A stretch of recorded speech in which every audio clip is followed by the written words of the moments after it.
Today we're diving deep into Surah Al-Falaq, the 113th chapter of the Quran. But look, this is so much more than just an ancient text.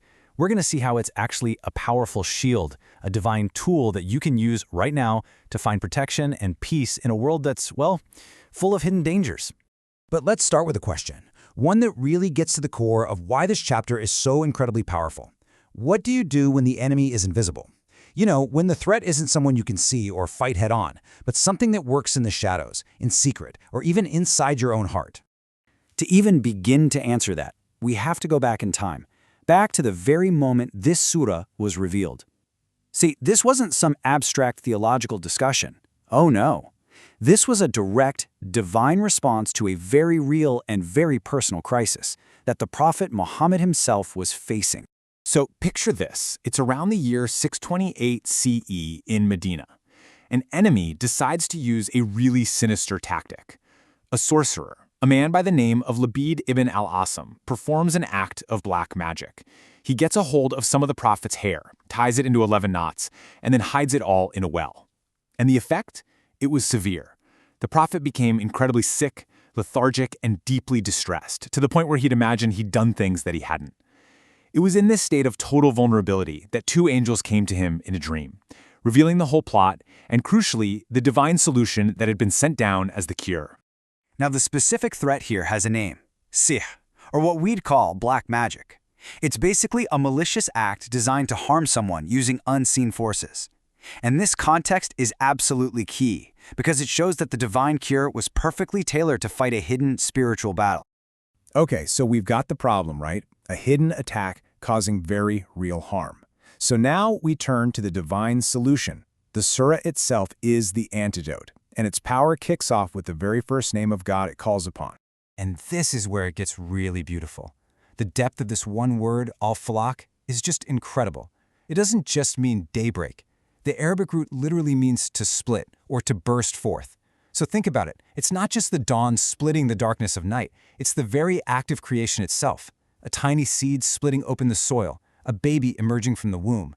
It's truth bursting forth after a long period of confusion. It is the ultimate metaphor for hope. And this just lays it out so perfectly, doesn't it?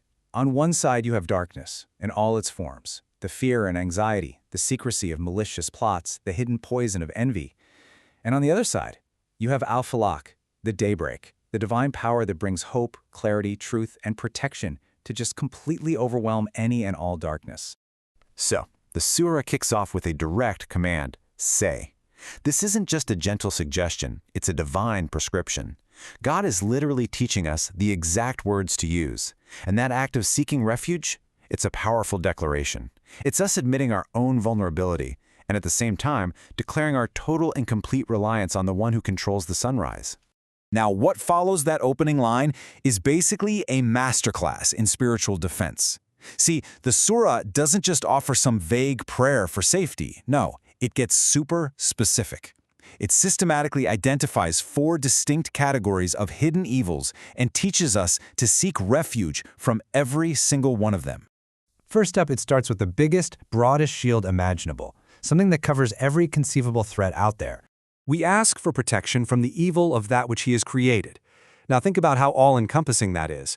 It includes harm from people, from animals, from natural disasters, even from our own worst impulses.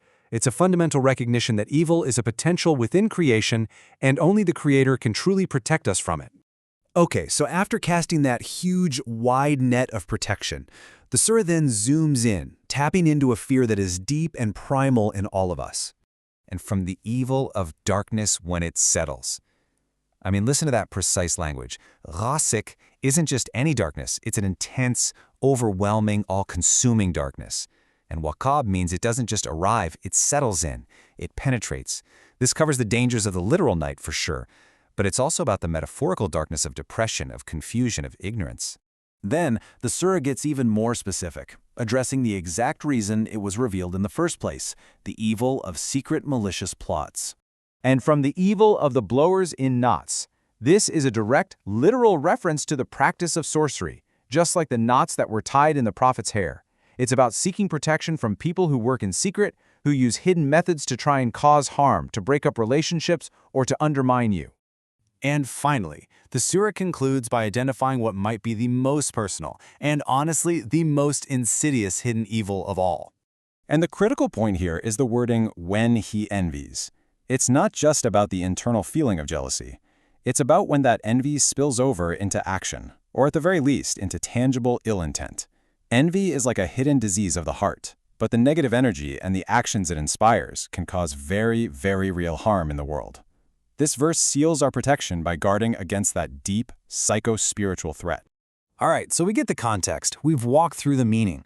But the big question is, how does this ancient text become a practical, useful shield in our everyday lives?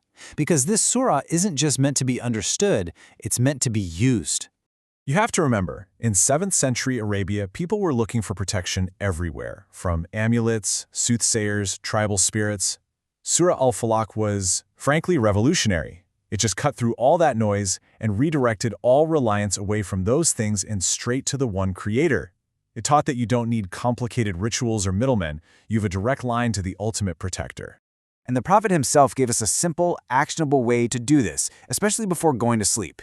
He would cup his hands together, recite these chapters of refuge, blow gently into his hands, and then wipe them all over his body. This beautiful practice transforms the recitation from just words into a physical act of putting on a spiritual shield.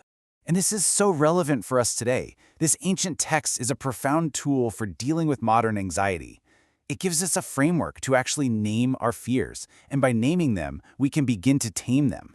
Instead of just feeling a general sense of dread, you can ask yourself, am I afraid of the darkness of uncertainty or the knots of someone's bad intentions?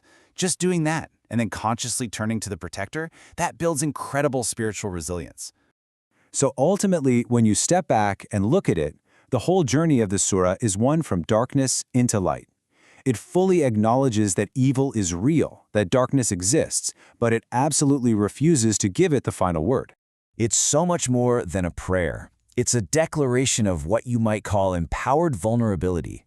It teaches us that by acknowledging our own weakness, our need for a protector, we're actually connecting to the ultimate source of all power. Real strength isn't pretending you're not afraid, it's knowing exactly where to turn when you are. And so we'll end with a question for you to take with you. What darkness in your own life, whether it's uncertainty or anxiety or the negativity of others, could be met by seeking refuge in the Lord of the Daybreak, the one who is guaranteed always to split the night and bring forth the light?